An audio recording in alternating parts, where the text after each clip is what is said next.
حضرت خالد رضی اللہ تعالیٰ عنہ کو آج یاد آ رہا تھا کہ رسول کریم صلی اللہ علیہ وسلم کی شہادت کی خبر نے اسے روحانی سا اطمینان دیا تھا، لیکن ایک للکار نے اسے چونکا دیا۔ وادی میں اس للکار کی گونج بڑی دور تک سنائی دے رہی تھی۔ کوئی بڑی ہی بلند آواز میں کہہ رہا تھا، مسلمانوں خوشیاں مناؤ، ہمارے نبی صلی اللہ علیہ وسلم زندہ اور سلامت ہیں۔ اس للکار پر خالد کو ہنسی بھی آئی تھی اور افسوس بھی ہوا تھا۔ اس نے اپنے آپ سے کہا تھا کہ کوئی مسلمان پاگل ہو گیا ہے۔ ہوا یوں تھا کہ جس طرح مسلمان اکا دکا ادھر ادھر بکھر گئے یا چپ ہو گئے تھے، اسی طرح کعب رضی اللہ تعالیٰ عنہ بن مالک نام کا ایک مسلمان ادھر ادھر گھومتا پہاڑی کے اس مقام کی طرف چلا گیا جہاں رسول اکرم صلی اللہ علیہ وسلم سستا رہے تھے۔ اس نے نبی کریم صلی اللہ علیہ وسلم کو دیکھا تو اس نے جذبات کی شدت سے نعرہ لگایا، ہمارے نبی زندہ ہیں۔ تمام مسلمان جو اکیلے اکیلے یا دو دو چار چار کی ٹولیوں میں ادھر ادھر بکھر گئے تھے، اس آواز پر دوڑتے آئے۔ حضرت عمر رضی اللہ تعالیٰ عنہ بھی اس آواز پر رسول خدا صلی اللہ علیہ وسلم تک پہنچے تھے۔ اس سے پہلے ابو سفیان میدان جنگ میں پڑی ہوئی ہر ایک لاش کو دیکھتا پھر رہا تھا۔ وہ رسول کریم صلی اللہ علیہ وسلم کا جسد مبارک تلاش کر رہا تھا۔ اب اسے قریش کا جو بھی آدمی ملتا اس سے پوچھتا، تم نے محمد کی لاش نہیں دیکھی؟ اسی تلاش میں خالد اس کے سامنے آ گیا۔ خالد، ابو سفیان نے پوچھا، تم نے محمد کی لاش نہیں دیکھی؟ نہیں، خالد نے جواب دیا اور ابو سفیان کی طرف ذرا سا جھک کر پوچھا، کیا تمہیں یقین ہے کہ محمد قتل ہو چکا ہے؟ ہاں، ابو سفیان نے جواب دیا، وہ ہم سے بچ کر کہاں جا سکتا تھا؟ کیا تمہیں شک ہے؟ ہاں ابو سفیان، خالد نے جواب دیا، میں اس وقت تک شک میں رہتا ہوں جب تک کہ اپنی آنکھوں سے نہ دیکھ لوں۔ محمد صلی اللہ علیہ وسلم اتنی آسانی سے قتل ہو جانے والا شخص نہیں۔ معلوم ہوتا ہے تم پر محمد کا طلسم طاری ہے، ابو سفیان نے تکبر کے لہجے میں کہا۔ کیا محمد ہم میں سے نہیں تھا؟ کیا تم اسے نہیں جانتے تھے؟ جو شخص اتنی قتل و غارت کا ذمہ دار ہے، ایک روز اسے بھی قتل ہونا ہے۔ محمد قتل ہو چکا ہے، جاؤ اور دیکھو، اس کی لاش کو پہچانو، ہم اس کا سر کاٹ کر مکہ لے جائیں گے۔ نعوذ باللہ۔ عین اس وقت پہاڑی میں سے کعب رضی اللہ تعالیٰ عنہ بن مالک کی للکار گرجی، مسلمانوں خوشیاں مناؤ، ہمارے نبی زندہ و سلامت ہیں۔ پھر یہ آواز رات کی کڑک کی طرح گرجتی کڑکتی وادی اور میدان میں گھومتی پھرتی رہی۔ سن لیا ابو سفیان؟ خالد نے کہا، اب میں تمہیں بتاتا ہوں محمد کہاں ہے۔ میں اس پر حملہ کرنے جا رہا ہوں، لیکن میں تمہیں یقین نہیں دلا سکتا کہ میں محمد کو قتل کر آؤں گا۔ کچھ دیر پہلے خالد نے رسول کریم صلی اللہ علیہ وسلم اور ان کے ساتھیوں کو پہاڑی کے اندر جاتے دیکھا تھا، لیکن وہ بہت دور تھا۔ خالد ہار ماننے والا اور اپنے ارادوں کو ادھورا چھوڑنے والا آدمی نہیں تھا۔ اس نے اپنے چند ایک سواروں کو ساتھ لیا اور پہاڑی کے اس مقام کی طرف بڑھنے لگا جدھر اس نے رسول کریم صلی اللہ علیہ وسلم کو جاتے دیکھا تھا۔ مشہور مورخ ابن ہشام کی تحریر سے پتہ چلتا ہے کہ رسول اکرم صلی اللہ علیہ وسلم نے جب خالد کو اپنے سواروں کے ساتھ اس گھاٹی پر چڑھتے دیکھا جہاں آپ تھے تو آپ کے منہ سے بے ساختہ دعا نکلی، خدائے ذوالجلال انہیں اس وقت وہیں کہیں روک لے۔ خالد اپنے سواروں کے ساتھ گھاٹی چڑھتا جا رہا تھا۔ وہ ایک درہ سا تھا جو تنگ ہوتا چلا جا رہا تھا۔ گھوڑوں کو ایک قطار میں ہونا پڑا۔ رسول کریم صلی اللہ علیہ وسلم زخمیوں سے چور پڑے تھے۔ حضرت عمر رضی اللہ تعالیٰ عنہ نے جب خالد اور اس کے سواروں کو اوپر آتے دیکھا تو وہ تلوار نکال کر کچھ نیچے اترے۔ ولید کے بیٹے حضرت عمر رضی اللہ تعالیٰ عنہ نے للکارا، اگر لڑائی لڑنا جانتے ہو تو اس درے کی تنگی کو دیکھ لو، اس چڑھائی کو دیکھ لو، کیا تم اپنے سواروں کے ساتھ ہمارے ہاتھ سے بچ کر نکل جاؤ گے؟ خالد لڑنے کے فن کو خوب سمجھ سکتا تھا۔ اس نے دیکھ لیا تھا کہ یہ جگہ گھوڑوں کو گھما پھرا کر لڑانے کے لیے موزوں نہیں بلکہ خطرناک ہے۔ خالد نے خاموشی سے اپنا گھوڑا گھمایا اور اپنے سواروں کے ساتھ وہاں سے نیچے اتر آیا۔ جنگ احد ختم ہو چکی تھی۔ قریش اس لحاظ سے برتری کا دعویٰ کر سکتے تھے کہ انہوں نے مسلمانوں کو زیادہ نقصان پہنچایا تھا، لیکن یہ جنگ ہار جیت کے بغیر ختم ہو گئی تھی۔ لیکن یہ ہماری شکست تھی۔ خالد کو جیسے اپنی آواز سنائی دے رہی تھی۔ مسلمانوں کی نفری 700 تھی اور ہم 3000 تھے۔ ہمارے پاس 200 گھوڑے تھے۔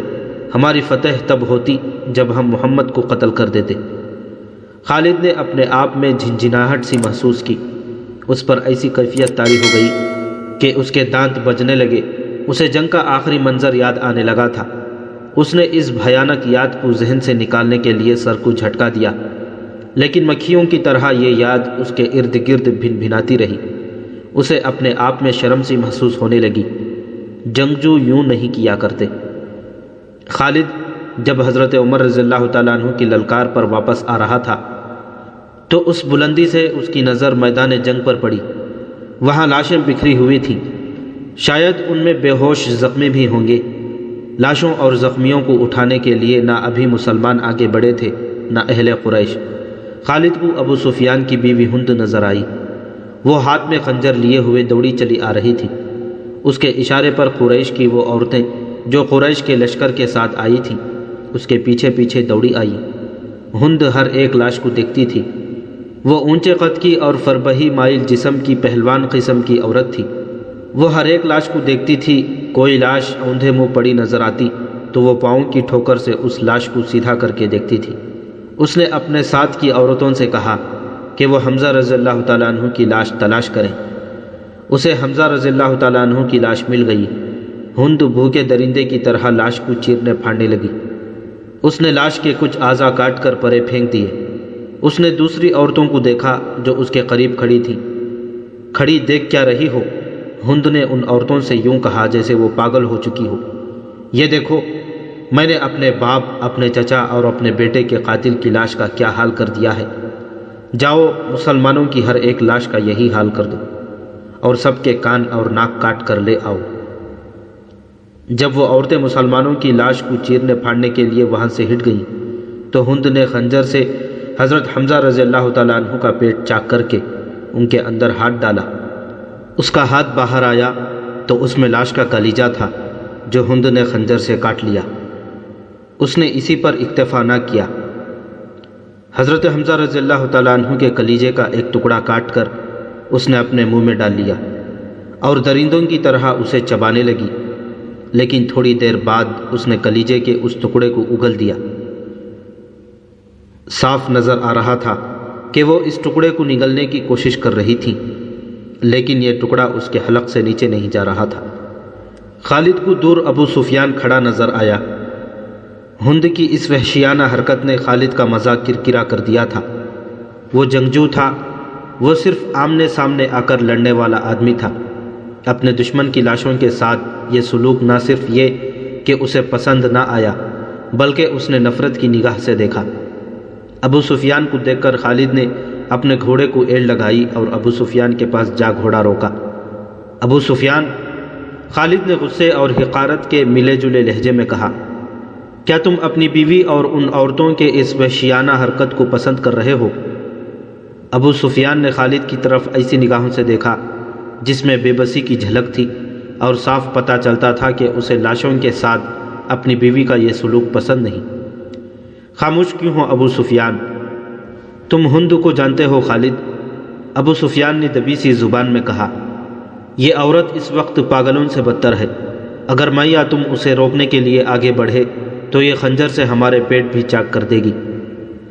خالد ہند کو جانتا تھا، وہ ابو سفیان کی بے بسی کو سمجھ گیا۔ ابو سفیان نے سر جھکایا، گھوڑے کی لگام کو جھٹکا دیا اور منہ پھیر کر دوسری طرف چل پڑا۔ خالد بھی اس منظر کو برداشت نہ کر سکا۔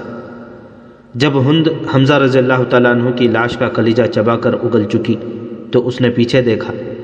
اس کے پیچھے جبیر بن مطعم کا غلام وحشی بن حرب کھڑا تھا۔ اس کے ہاتھ میں افریقہ کی بنی ہوئی وہی برچی تھی جس سے اس نے حمزہ رضی اللہ تعالیٰ عنہ کو شہید کیا تھا۔ یہاں کیا کر رہے ہو بن حرب؟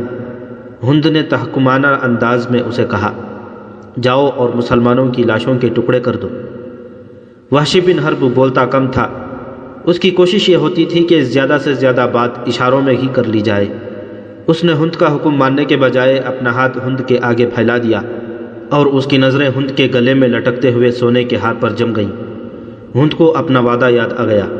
اس نے وحشی سے کہا تھا کہ تم میرے باپ، چچا اور بیٹے کے قاتل کو قتل کر دو تو میں نے جتنے زیورات پہن رکھے ہیں وہ تمہارے ہوں گے۔ اب وحشی اپنا انعام لینے آیا تھا۔ اس نے اپنے تمام زیورات اتار کر وحشی بن حرب کے پھیلے ہوئے ہاتھ پر رکھ دیے۔ وحشی کے ہونٹوں پر مسکراہٹ آ گئی اور وہ وہاں سے چل پڑا۔ ہند پر اس وقت فتح اور انتقام کا بھوت سوار تھا۔ ٹھہر جاؤ بن حرب، ہند نے جوشیلی آواز میں اس حبشی کو بلایا۔ وہ جب اس کے پاس آیا تو ہند نے کہا، میں نے تمہیں کہا تھا کہ میرا کلیجہ ٹھنڈا کر دو تو تمہیں اپنے زیورات دوں گی، لیکن تم اس سے زیادہ انعام کے حقدار ہو۔ ہند نے قریش کی عورتوں کی طرف اشارہ کیا اور کہا، تم جانتے ہو ان عورتوں میں کنیزیں کون کون ہیں؟ دیکھو وہ جوان بھی ہیں، خوبصورت بھی، تمہیں جو کنیز اچھی لگتی ہے اسے لے جاؤ۔ وحشی بن حرب نے اپنی عادت کے مطابق خاموشی سے چند لمحے ہند کے چہرے پر نظریں گاڑی، لیکن اس کی نظریں کنیزوں کی طرف نہ گئیں۔ اس نے انکار میں سر ہلایا اور وہاں سے چلا گیا۔ کچھ دیر بعد میدان جنگ کی ہولناکی میں سے ہند کی بلند اور مترنم آواز سنائی دینے لگی۔ مورخ ابن حشام کے مطابق اس نے ترنم سے جو نغمہ گایا اس کے الفاظ کچھ اس طرح تھے، ہم نے بدر کے معرکے کا حساب برابر کر لیا ہے، ایک خونریز معرکے کے بدلے ہم نے ایک خونریز معرکہ لڑ لیا ہے۔ عتبہ کا غم میری برداشت سے باہر تھا، عتبہ میرا باپ تھا، مجھے چچا کا بھی غم تھا، اپنے بیٹے کا بھی غم تھا۔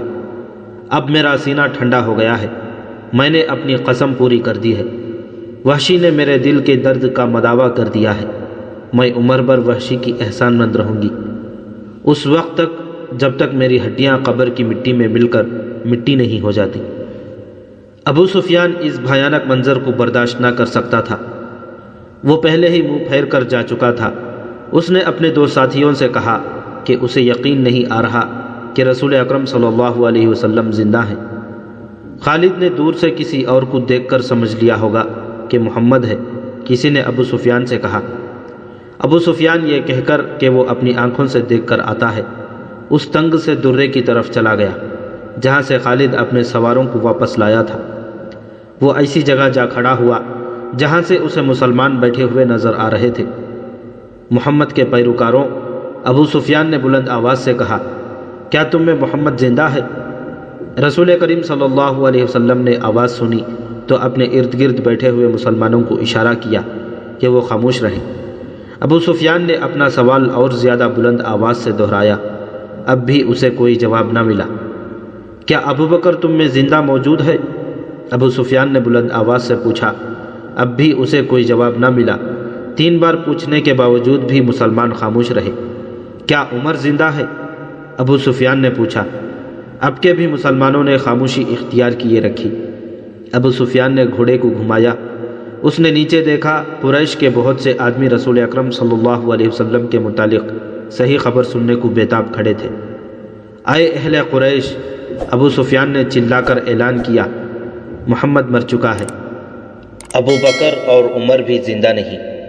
اب مسلمان تمہارے سائے سے بھی ڈریں گے، خوشیاں مناؤ، ناچو۔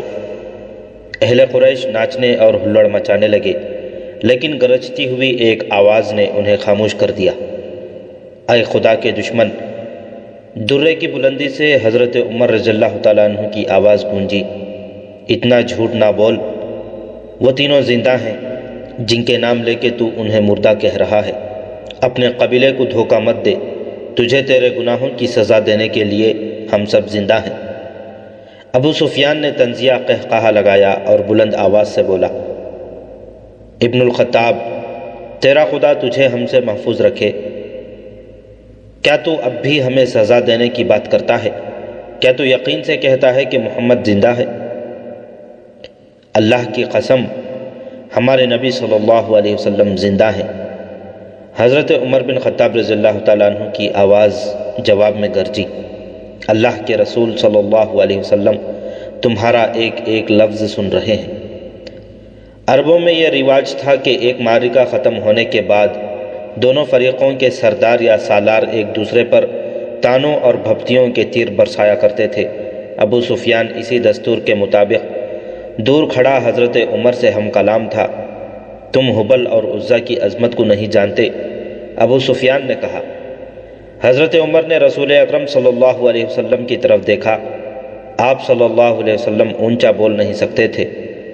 آپ نے حضرت عمر کو بتایا کہ وہ ابو سفیان کو کیا جواب دے، اور باطل کے پجاری حضرت عمر نے بلند آواز سے کہا، اللہ کی عظمت کو پہچان جو سب سے بڑا اور سب سے زیادہ طاقت والا ہے۔ ہمارے پاس حبل جیسا دیوتا اور عزا جیسی دیوی ہے۔ ابو سفیان نے کہا، کیا تمہارے پاس کوئی ایسا دیوی اور دیوتا ہے؟ ہمارے پاس اللہ ہے۔ رسول کریم صلی اللہ علیہ وسلم نے حضرت عمر کی زبان سے کہلوایا، جو حضرت عمر نے بلند آواز سے کہا، تمہارا خدا کوئی نہیں۔ جنگ کا فیصلہ ہو چکا ہے۔ ابو سفیان نے کہا، تم نے بدر میں فتح پائی تھی، ہم نے اس پہاڑی کے دامن میں تم سے انتقام لے لیا ہے۔ اگلے سال ہم تمہیں بدر کے میدان میں ہی مقابلے کے لیے للکاریں گے انشاءاللہ۔ حضرت عمر نے رسول کریم صلی اللہ علیہ وسلم کے الفاظ بلند آواز سے دہرائے، اب تمہارے ساتھ ہماری ملاقات بدر کے میدان میں ہی ہوگی۔ ابو سفیان نے گھوڑا موڑا۔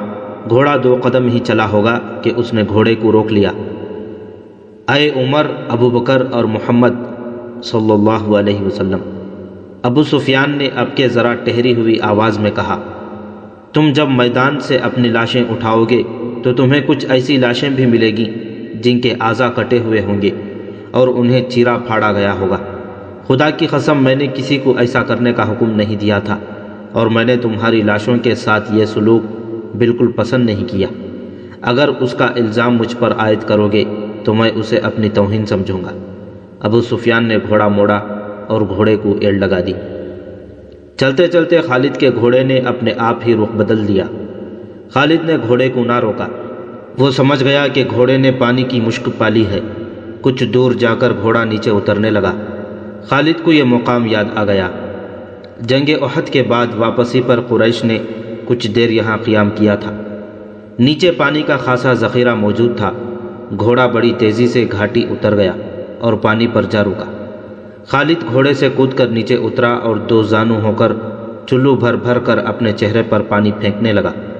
ذرا سستانے کے لیے بھربھری سی ایک چٹان کے ساتھ بیٹھ گیا۔ اسے وہ وقت یاد آیا جب احد کے معرکے کے بعد اہل قریش واپس آئے تھے۔ انہوں نے مدینے سے کچھ دور آ کر قیام کیا تھا۔ اس قیام کے دوران قریش کے سردار اس بحث میں الجھ گئے تھے کہ واپس مکہ پہنچ جائے یا مسلمانوں پر ایک اور حملہ کیا جائے۔ صفوان بن امیہ نے کہا تھا، ہم شکست کھا کر نہیں آئے۔ اگر تم یہ سمجھتے ہو کہ مسلمانوں کی حالت بہت بری ہے تو اپنی حالت دیکھو، ہماری حالت بھی اچھی نہیں۔ اب مسلمانوں کے ساتھ اتنی جلدی لڑنے کا خطرہ مول نہیں لینا چاہیے، ہو سکتا ہے قسمت ہمارا ساتھ نہ دے۔ جب یہ بحث جاری تھی تو قریش کے کچھ آدمی 2 مسافروں کو پکڑ کر سرداروں کے سامنے لے آئے۔ انہیں بتایا گیا کہ یہ دونوں آدمی جو اپنے آپ کو مسافر کہتے ہیں، ہمارے خیموں کے ارد گرد گھوم پھر رہے تھے، اور ہمارے 4-5 آدمیوں سے انہوں نے پوچھا کہ تم لوگ کہاں جا رہے ہو۔ ان دونوں نے ابو سفیان اور دوسرے سرداروں کے سامنے بھی یہی بیان دیے کہ وہ مسافر ہیں، اور کسی جگہ کا نام لے کر کہا کہ وہ ادھر جا رہے ہیں۔ ابو سفیان کے حکم سے ان کے پھٹے پرانے کپڑے جو انہوں نے پہن رکھے تھے اتروائے گئے تو اندر سے خنجر اور تلواریں برآمد ہوئیں۔ ان سے پوچھا گیا کہ تم نے یہ ہتھیار چھپا کر کیوں رکھے ہیں؟ خالد کی نظر بہت تیز تھی۔ اسے شک ہوا کہ یہ مسلمانوں کے جاسوس ہیں۔ ان دونوں کو قریش کی فوج کے سامنے کھڑا کر دیا گیا اور پوچھا گیا کہ انہیں کوئی پہچانتا ہے؟ 2-3 آوازیں آئیں کہ ہم انہیں پہچانتے ہیں، یہ یثرب مدینہ کے رہنے والے ہیں۔ اس ایک کو میں اچھی طرح پہچانتا ہوں، قریش کے ایک اور آدمی نے اٹھ کر کہا، اسے میں اپنے خلاف لڑتے ہوئے دیکھا تھا۔ تم اپنی زبان سے کہہ دو کہ تم محمد کے جاسوس ہو۔ ابو سفیان نے ان دونوں سے کہا، اور جاؤ، میں تمہاری جان بخشی کرتا ہوں۔ دونوں میں سے ایک نے اعتراف کر لیا۔ جاؤ، ابو سفیان نے کہا، ہم نے تمہیں معاف کیا۔ دونوں جو واقعی مسلمانوں کے بھیجے ہوئے جاسوس تھے اور قریش کے عزائم معلوم کرنے آئے تھے، ہنسی خوشی اپنے اونٹوں کی طرف چل پڑے۔ ابو سفیان کے اشارے پر کئی ایک تیر اندازوں نے کمانوں میں تیر ڈالے اور پیچھے سے ان دونوں مسلمانوں پر چلا دیے۔ دونوں کئی تیر اپنے جسموں میں لے کر گرے، پھر اٹھ نہ سکے۔ کیا تم اس کا مطلب سمجھتے ہو؟ ابو سفیان نے اپنے قریب کھڑے سرداروں سے کہا، جاسوس بھیجنے کا مطلب یہ ہے کہ مسلمان ہارے نہیں، وہ ابھی یا کچھ ہی عرصے بعد ہم پر حملہ کرنے کا ارادہ رکھتے ہیں۔ فوراً مکے کو کوچ کرو اور اگلی جنگ کی تیاری کرو۔ اگلے روز رسول اکرم صلی اللہ علیہ وسلم کو کسی نے آ کر بتایا کہ اہل قریش نے جہاں پڑاؤ کیا تھا وہاں اپنے دونوں جاسوسوں کی لاشیں پڑی ہوئی ہیں اور اہل قریش مکہ کو روانہ ہو گئے ہیں۔ خالد نے یہ پہلی بڑی جنگ لڑی تھی، لیکن وہ سمجھتا تھا کہ وہ مسلمانوں کو شکست نہیں دے سکا۔ آج 4 برس بعد وہ اس سوچ میں غرق تھا کہ مسلمانوں کی یہ طاقت عام انسانوں کی طاقت نہیں، کوئی راز ہے جسے وہ ابھی تک نہیں پا سکا۔ اسے اہل قریش کی کچھ خامیاں یاد آنے لگیں، کچھ باتیں اور کچھ اعمال اسے اچھے نہیں لگ رہے تھے۔ اسے یہودیوں کی 2 بڑی خوبصورت عورتیں بھی یاد آئیں جو اہل قریش کے سرداروں میں گھل مل گئی تھیں۔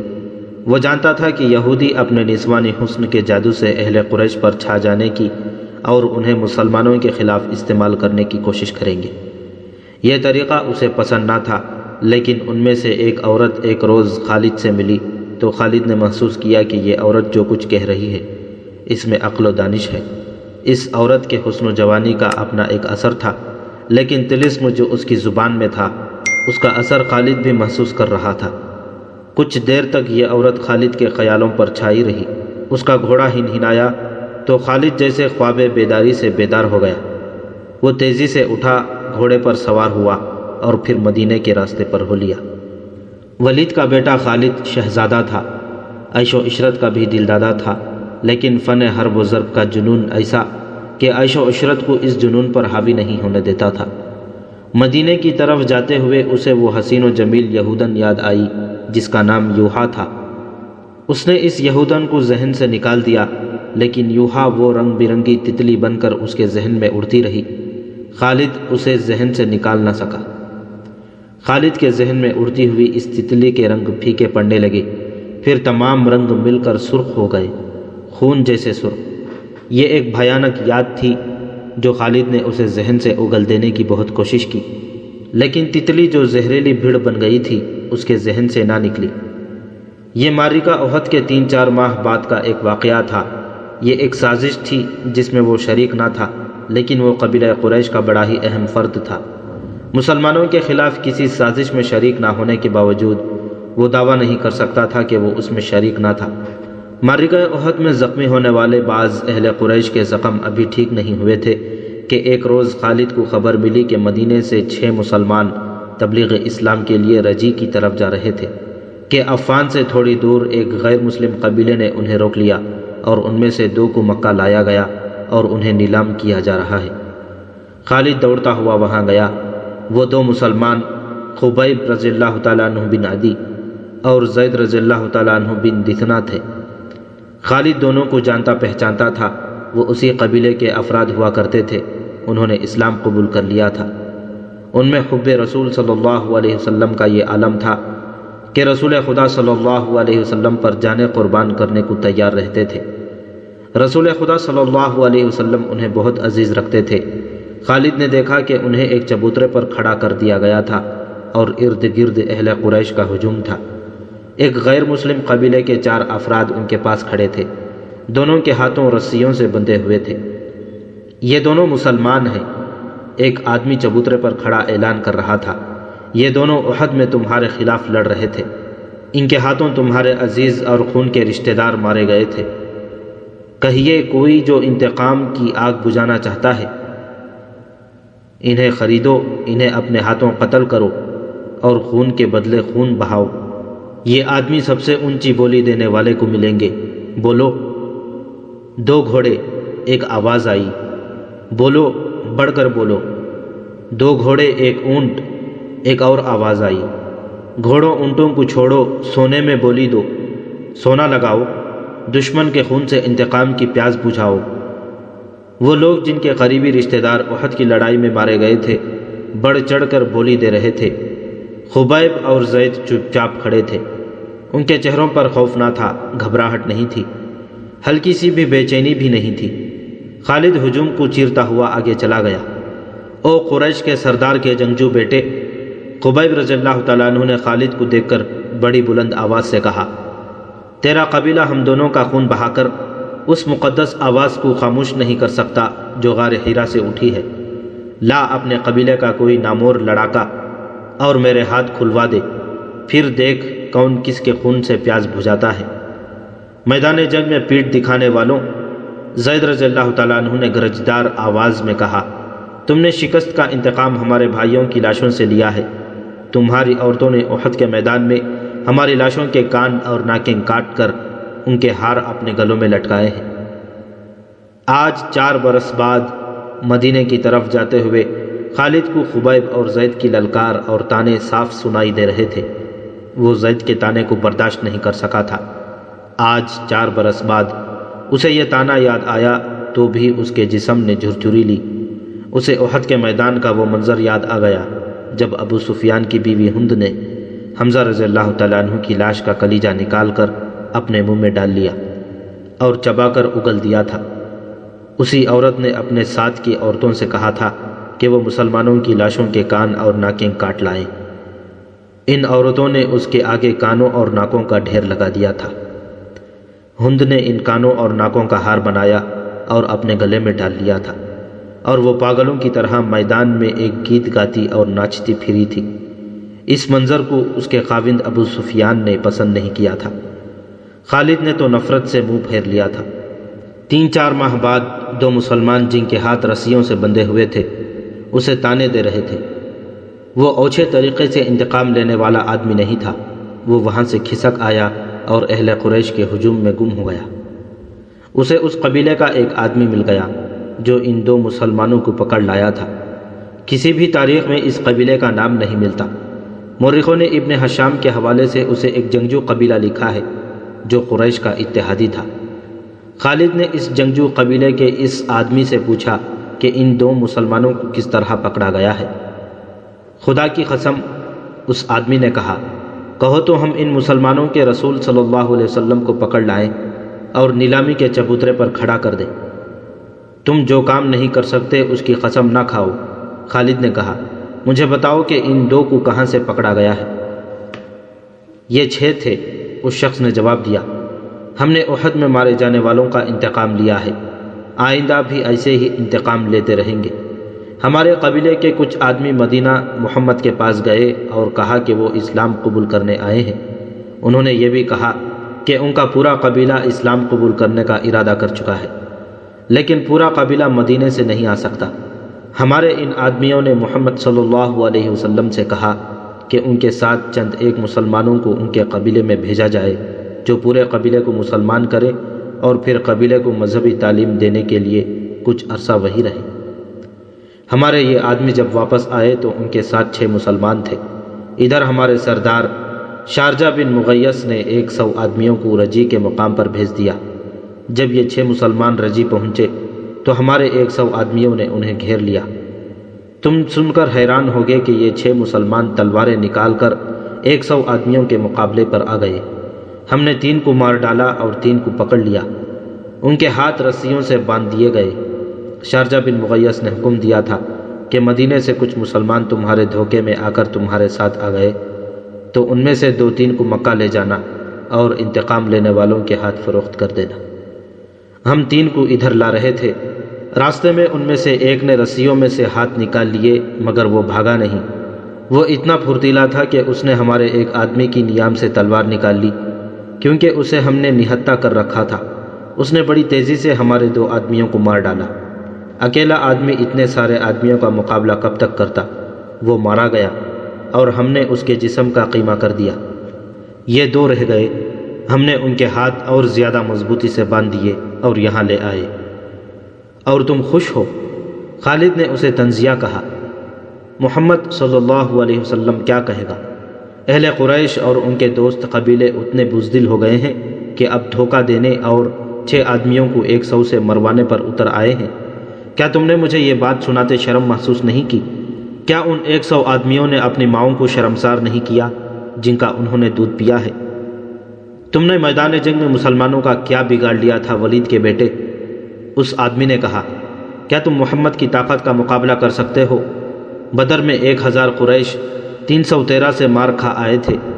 احد کی لڑائی میں محمد کے پیروکار کتنی تعداد میں تھے؟ 700 سے کم ہوں گے، زیادہ نہیں تھے۔ قریش کتنے تھے؟ ہزاروں۔ سن خالد بن ولید، محمد کے ہاتھ میں جادو ہے، جہاں جادو چلتا ہے وہاں تلوار نہیں چل سکتی۔ پھر تمہاری تلوار کس طرح چلی ہے؟ خالد نے پوچھا۔ اگر محمد کے ہاتھ میں جادو ہے تو وہ تمہارے سردار شارجہ بن مغیث کے دھوکے میں کس طرح آ گیا؟ اس کے 4 آدمیوں کو کس طرح مار ڈالا؟ ان 2 کو محمد کا جادو آزاد کیوں نہیں کرا لیتا؟ تم جس چیز کا مقابلہ کرنے کی جرت نہیں رکھتے اسے جادو کہہ دیتے ہو۔ ہم نے جادو کو جادو سے کاٹا ہے۔ شارجہ بن مغیث کے قبیلے کے اس آدمی نے کہا، ہمارے پاس یہودی جادوگر آئے تھے، ان کے ساتھ 3 جادوگرنیاں تھیں، ان میں سے ایک کا نام یوحاوا ہے۔ ہم نے اپنی آنکھوں سے دیکھا ہے کہ ایک گھنی جھاڑی میں سے ایک برچھی زمین پر سرکتی باہر آئی، یہ برچھی جھاڑی میں واپس چلی گئی اور سانپ بن کر باہر آئی، یہ سانپ واپس جھاڑی میں چلا گیا۔ مدینے کی طرف جاتے ہوئے اسے یہ واقعہ یاد آ رہا تھا، وہ اسے یاد نہیں کرنا چاہتا تھا، لیکن زہریلی بھیڑوں کی طرح یہ یاد اس کے اوپر بھن بھناتی رہی۔ اسے یوحاوا یاد آئی، وہ جادوگرنی تھی یا نہیں؟ اس کے حسن میں، جسم کی ساخت، مسکراہٹ اور بولنے کے انداز میں جادو تھا۔ اس نے شارجہ بن مغیث کے اس آدمی کے منہ سے یوحاوا کا نام سنا تو وہ چونکا۔ معرکہ احد کے بعد جب اہل قریش کی فوج مکہ واپس آئی تھی تو مکے کی یہودی ایسے ہی انداز سے ابو سفیان، خالد اور اکرمہ کے پاس آئے تھے جیسے احد میں یہودیوں کو شکست ہوئی ہو۔ یہودیوں کے سرداروں نے ابو سفیان سے کہا تھا کہ مسلمانوں کو شکست نہیں ہوئی اور لڑائی ہار جیت کے بغیر ختم ہو گئی ہے، تو یہ اہل قریش کی شکست ہے، یہ یہودیوں کی ناکامی ہے۔ یہودیوں نے اہل قریش کے ساتھ اس طرح ہمدردی کا اظہار کیا تھا جیسے وہ اہل قریش کی ناکامی پر غم سے مرے جا رہے ہوں۔ انہی دنوں خالد نے پہلی بار یوحاوا کو دیکھا تھا۔ وہ اپنے گھوڑے کی ٹہلائی کے لیے آبادی سے باہر نکل گیا تھا۔ جب وہ واپس آ رہا تھا تو راستے میں اسے یوحاوا مل گئی۔ یوحاوا کی مسکراہٹ نے اسے روک لیا۔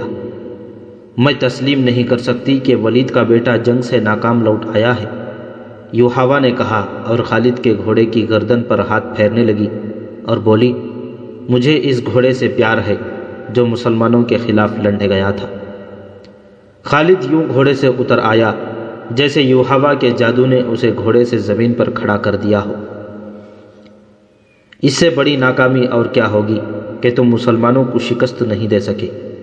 یوحاوا نے کہا، تمہاری شکست ہماری شکست ہے، اب ہم تمہارا ساتھ دیں گے، لیکن تمہارے ساتھ ہوتے ہوئے بھی تم ہمیں اپنے ساتھ نہیں دیکھ سکو گے۔ خالد نے یوں محسوس کیا جیسے اس کی زبان بند ہو گئی ہو۔ تلواروں، برچھیوں اور تیروں کی بوچھاڑوں کا مقابلہ کرنے والا خالد یوحاوا کی مسکراہٹ کا مقابلہ نہ کر سکا۔ اگر یہودی ہمارے ساتھ نہیں ہوں گے تو ہمارے کس کام آ سکیں گے؟ خالد نے پوچھا۔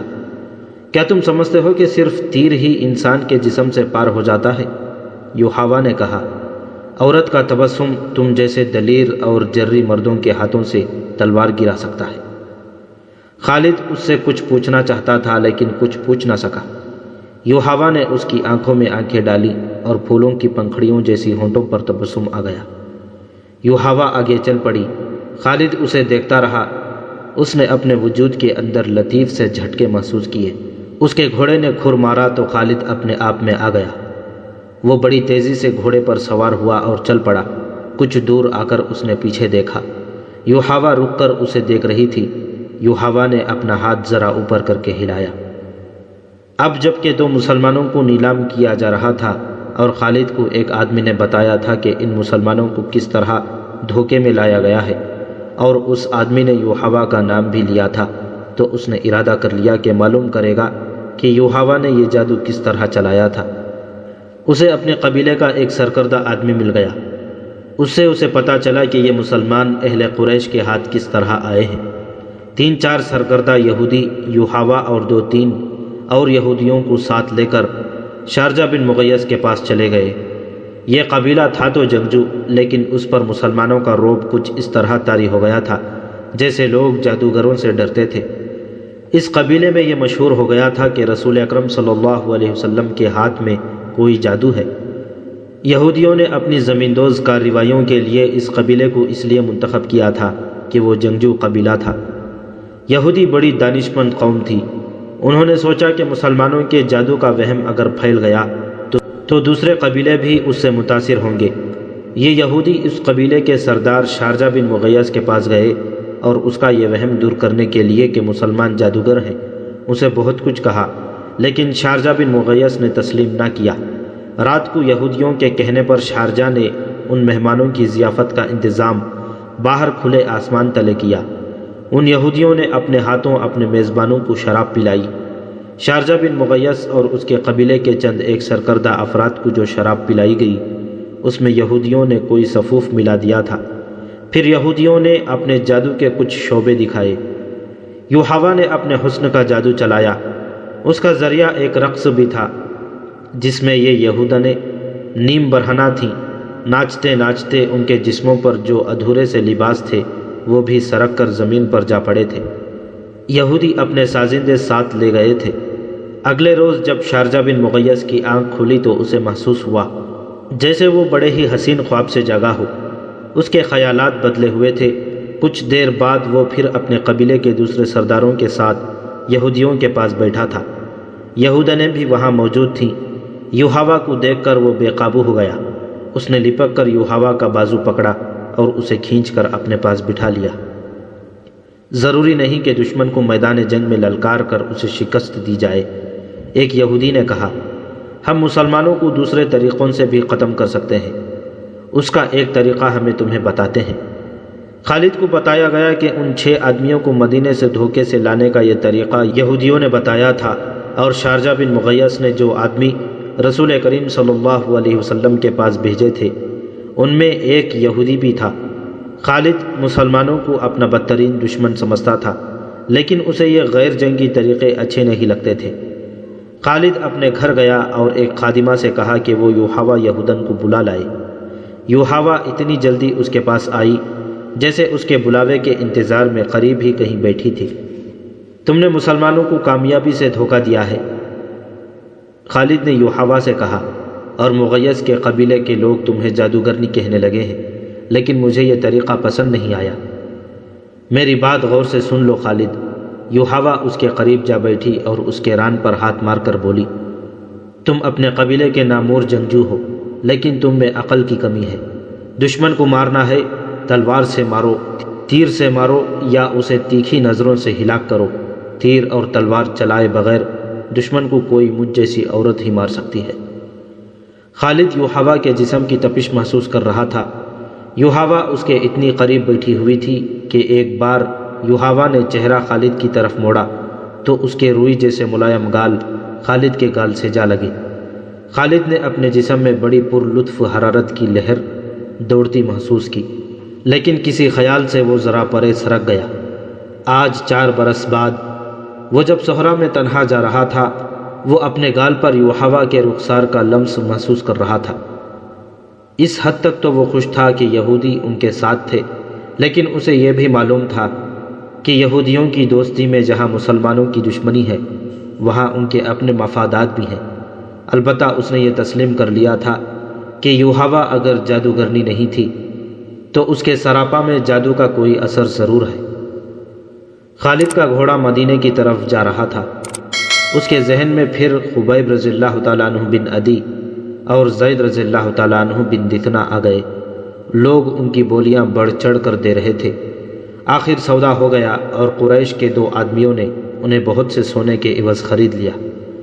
یہ دونوں آدمی ان دونوں صحابیوں رضی اللہ تعالیٰ عنہ مجمعین کو ابو سفیان کے پاس لے گئے۔ ہم نے اپنے عقیدے سے ہٹ کر محمد صلی اللہ علیہ وسلم کے پاس چلے جانے والے ان 2 آدمیوں کو اس لیے خریدا ہے کہ ان اہل قریش کے خون کا انتقام لیں جو احد کے میدان میں مارے گئے تھے۔ انہیں خریدنے والوں نے کہا، ہم انہیں آپ کے حوالے کرتے ہیں، آپ قریش کے سردار اور سالار ہیں۔ ہاں، ابو سفیان نے کہا، مکے کی زمین مسلمانوں کے خون کی پیاسی ہے، ان 2 مسلمانوں کا خون اپنی زمین کو پلا دو۔ لیکن مجھے یاد آ گیا ہے کہ یہ مہینہ جو گزر رہا ہے ہمارے دیوتاؤں عزا اور حبل کا مقدس مہینہ ہے۔ یہ مہینہ ختم ہو لینے دو، اگلے دن انہیں کھلے میدان میں لے جا کر لکڑی کے کھمبوں کے ساتھ باندھ دینا اور مجھے بلا لینا۔ خالد نے جب ابو سفیان کا یہ حکم سنا تو وہ اس کے پاس گیا۔ مجھے آپ کا یہ فیصلہ اچھا نہیں لگا۔ خالد نے ابو سفیان سے کہا، ہم دگنی اور تگنی تعداد میں ہوتے ہوئے اپنی زمین کو مسلمانوں کا خون نہیں پلا سکے تو ہمیں حق حاصل نہیں کہ دو مسلمانوں کو دھوکے سے یہاں لا کر ان کا خون بہایا جائے۔ ابو سفیان، کیا آپ جانتے ہیں کہ مسلمانوں کو دھوکہ دینے والی 3-4 عورتیں تھیں؟ کیا آپ اپنے دشمن سے یہ کہلوانا چاہتے ہیں کہ اہل قریش اب عورتوں کی آڑ میں بیٹھ گئے ہیں؟ خالد، ابو سفیان نے بارعب لہجے میں کہا، خبیب اور زید کو میں بھی اتنا ہی اپنے قریب سمجھتا تھا جتنا تم انہیں اپنے قریب سمجھتے تھے۔ تم اب بھی انہیں اپنے قریب سمجھ رہے ہو اور یہ بھول رہے ہو کہ اب یہ ہمارے دشمن ہیں۔ اگر تم انہیں آزاد کرانا چاہتے ہو تو لاؤ، اس سے دگنا سونا لے آؤ اور ان دونوں کو لے جاؤ۔ نہیں، پردے کے پیچھے سے ایک گرجدار نسوانی آواز آئی۔ یہ ابو سفیان کی بیوی ہند کی آواز تھی۔ اس نے غصے سے لرزتی ہوئی آواز میں کہا، حمزہ کا کلیجہ چبا کر بھی میرے سینے میں انتقام کی آگ سرد نہیں ہوئی۔ اگر ساری دنیا کا سونا میرے سامنے لا رکھو گے تو بھی میں ان دو مسلمانوں کو آزاد نہیں کروں گی۔ ابو سفیان، خالد نے کہا، اگر میری بیوی میری بات کے درمیان یوں بولتی تو میں اس کی زبان کھینچ لیتا۔ تم اپنی بیوی کی زبان کھینچ سکتے ہو؟ ہند کی آواز آئی، تمہارا باپ نہیں مارا گیا، تمہارا کوئی بیٹا نہیں مارا گیا اور تمہارا چچا بھی نہیں مارا گیا۔ تمہارا ایک بھائی قید ہوا تھا اور تم مسلمانوں کے پاس جا کر منہ مانگا فدیہ دے کر اپنے بھائی کو چھڑا لائے تھے۔ آگ جو میرے سینے میں جل رہی ہے تم اس کی تپش سے نا آشنا ہو۔ خالد نے ابو سفیان کی طرف دیکھا۔ ابو سفیان کے چہرے پر جہاں مردانہ جاہو جلال اور ایک جنگجو سردار کا تاثر تھا، وہاں ایک خاوند کی بے بسی کی جھلک بھی تھی۔ ہاں خالد، ابو سفیان نے کہا، جس کے دل پر چوٹ پڑتی ہے اس کے خیالات تم سے بہت مختلف ہوتے ہیں۔ کسی کو اپنا دشمن کہنا کچھ اور بات ہے، لیکن اپنے دشمن کو اپنے کسی عزیز کا خون بخش دینا بڑی ہی ناممکن بات ہے۔ تم کس کو قائل کرو گے کہ وہ ان دو مسلمانوں کی جان بخشی کر دے؟ تم جاؤ خالد، ان دو مسلمانوں کو اپنے قبیلے کے رحم و کرم پر چھوڑ دو۔ خالد خاموشی سے واپس چلا گیا۔ پھر خالد کو وہ بھیانک منظر یاد آیا جب باہر میدان میں لکڑی کے 2 کھمبوں کے ساتھ خبیب رضی اللہ تعالیٰ عنہ اور زید رضی اللہ تعالیٰ عنہ بندے کھڑے تھے۔ تماشائیوں کا چیختا چلاتا ہجوم اکٹھا ہو گیا تھا۔ ادھر سے ابو سفیان اور ہند گھوڑوں پر سوار ہجوم میں داخل ہوئے۔ ہجوم کے نعرے اور انتقامی طعنے پہلے سے زیادہ بلند ہو گئے۔ اگر اس ہجوم میں کوئی خاموش تھا تو صرف خالد تھا۔ ابو سفیان گھوڑے پر سوار دونوں قیدیوں کے قریب گیا۔ دونوں نے اسے کہا کہ وہ زندگی کی آخری نماز پڑھنا چاہتے ہیں۔ ابو سفیان نے انہیں اجازت دے دی۔ خالد اب مدینے کی طرف جا رہا تھا۔ اسے جب وہ منظر یاد آیا کہ دونوں قیدیوں کے ہاتھ کھول دیے گئے اور وہ قبلہ رو ہو کر نماز پڑھنے لگے، خالد پر اس وقت جو اثر ہوا تھا وہ اب 4 برس بعد اس کی ذات سے ابھر آیا۔ گھوڑے کی پیٹھ پر بیٹھے بیٹھے خالد کا سر جھک گیا۔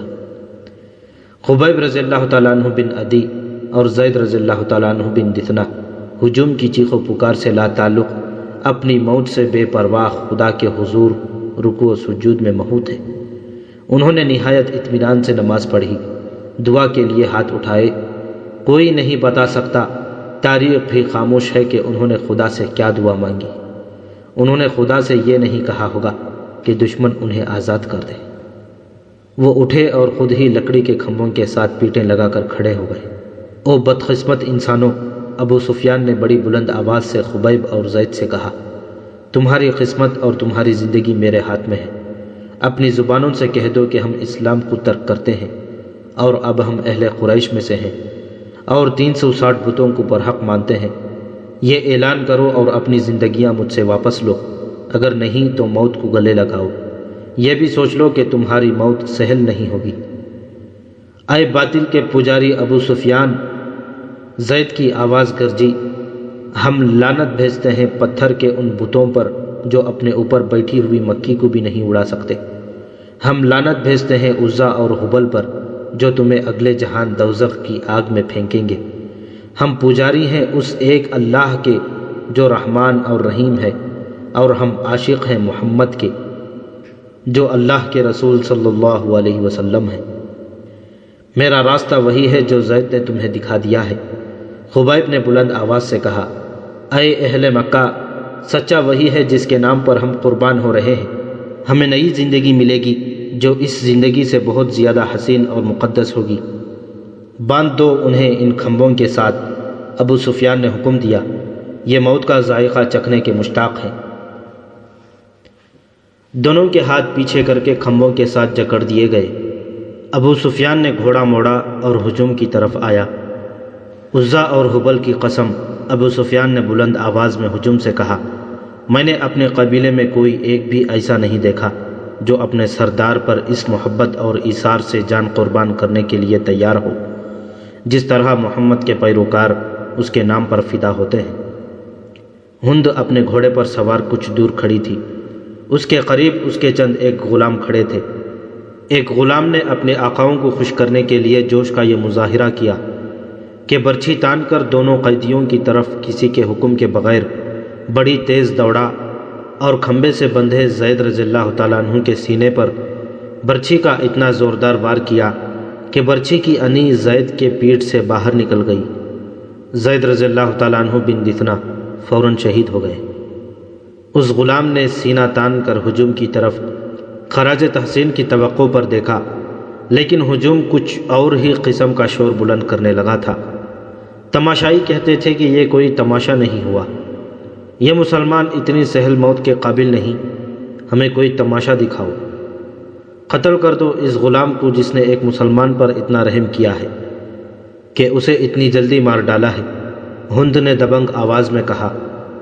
کئی آدمی تلواریں اور برچھیاں لہراتے اس غلام کی طرف دوڑے، لیکن بہت سے آدمی دوڑ کر ان آدمیوں اور غلام کے درمیان آ گئے۔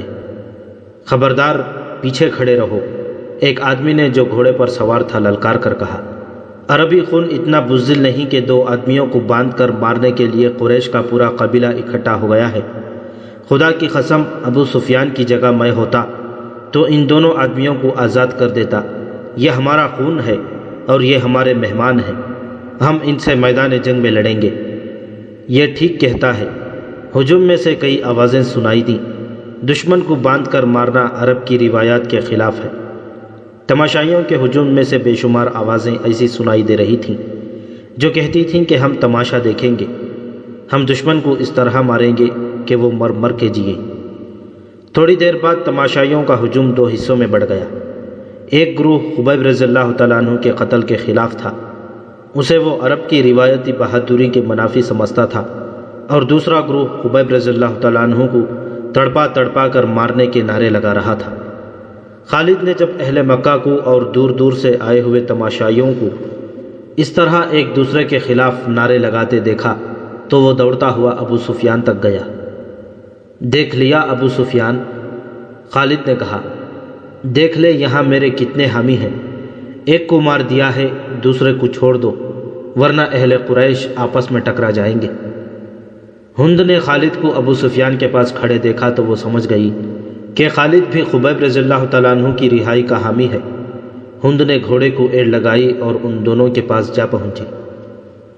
خالد، ہند نے سخت بھپری ہوئی آواز میں کہا، میں جانتی ہوں تم کیا چاہتے ہو۔ کیا تم ابو سفیان کو اپنا سردار نہیں مانتے؟ اگر نہیں تو یہاں سے چلے جاؤ، میں نے جو سوچا ہے وہ ہو کر رہے گا۔ خالد، ابو سفیان نے کہا، اگر تم سمجھتے ہو کہ میرا حکم اور میرے ارادے صحیح نہیں تو بھی مجھے ان پر عمل کرنے دو۔ اگر میں نے اپنا حکم واپس لے لیا تو یہ میری کمزوری ہوگی، پھر لوگ میرے ہر حکم پر یہ توقع رکھیں گے کہ میں اپنا حکم واپس لے لوں۔ خالد کو آج مدینے کے راستے میں یاد آ رہا تھا اور اسے افسوس ہو رہا تھا کہ اس نے ابو سفیان کا حکم مان لیا تھا۔ خالد کی خوبیوں میں سب سے بڑی خوبی نظم و نسق اور اپنے سردار کی اطاعت تھی۔ اس نے اپنے سینے پر پتھر رکھ کر صرف اس لیے ابو سفیان کا حکم مان لیا تھا کہ اہل قریش میں حکم عدولی کی روایت قائم نہ ہو۔ اے اہل مکہ، ابو سفیان نے دو گروہوں میں بٹے ہوئے تماشائیوں سے بلند آواز میں کہا، اگر آج یہاں 2 مسلمانوں کے قتل پر ہم یوں بڑھ گئے تو ہم میدان جنگ میں بھی کسی نہ کسی مسئلے پر پھٹ جائیں گے اور فتح تمہاری دشمن کی ہوگی۔ اگر اپنے سردار کی اطاعت سے یوں انحراف کرو گے تو تمہارا انجام بہت برا ہوگا۔ ہجوم کا شور و غوغا کم ہو گیا، لیکن خالد نے دیکھا کہ اہل مکہ کے کئی ایک سردار چہروں پر نفرت کے آثار لیے واپس گھروں کو جا رہے تھے۔ انہیں دیکھ کر بہت سے لوگ بھی جو تماشا دیکھنے آئے تھے واپس چلے گئے۔ خالد وہاں نہیں رکنا چاہتا تھا، لیکن وہ خطرہ محسوس کر رہا تھا کہ دونوں گروہ آپس میں ٹکرا جائیں گے۔ اس کے اپنے قبیلے کے زیادہ تر لوگ تماشائیوں میں موجود تھے۔ وہ کم از کم اپنے قبیلے کو اپنے قابو میں رکھ سکتا تھا۔ ہند نے تماشے کا پورا انتظام کر رکھا تھا۔ اس کے اشارے پر 40 کمسن لڑکے جن کے ہاتھوں میں برچھیاں تھیں دوڑتے اور چیختے چلاتے ہوئے تماشائیوں میں سے نکلے اور خبیب رضی اللہ تعالیٰ عنہ کے ارد گرد ناچنے اور چیخنے چلانے لگے۔ 2-4 لڑکے برچھیاں تانے ہوئے خبیب رضی اللہ تعالیٰ عنہ تک جاتے اور برچھیاں تول کر خبیب پر وار کرتے، لیکن خبیب کو گزند پہنچائے بغیر ہاتھ روک لیتے۔ خبیب بدکتے اور نعرہ لگاتے، میرا خدا سچا ہے، محمد صلی اللہ علیہ وسلم خدا کے رسول ہے۔ چند اور لڑکے اس طرح برچھیاں تان کر ان پر حملہ بولتے جیسے خبیب کے جسم کو چھلنی کر دیں گے، لیکن وار کر کے وار کو روک لیتے۔ خبیب رضی اللہ تعالیٰ عنہ کے بدکنے پر تماشائیوں کا ہجوم داد و تحسین کے نعرے اور قہقہے لگاتا۔ لڑکوں کا یہ کھیل کچھ دیر جاری رہا۔ اس کے بعد لڑکوں نے یہ طریقہ اختیار کیا کہ برچھی کا وار بڑی زور سے کرتے، لیکن خبیب کے جسم پر اتنا سا وار لگتا کہ برچھیوں کی انیاں کھال میں ذرا سی اتر کر پیچھے آ جاتی۔ بہت دیر تک یہی کھیل چلتا رہا۔ تماشائی داد و تحسین کے نعرے اور خبیب رضی اللہ تعالیٰ عنہ اللہ اکبر اور محمد الرسول اللہ صلی اللہ علیہ وسلم کے نعرے بلند کرتے رہے۔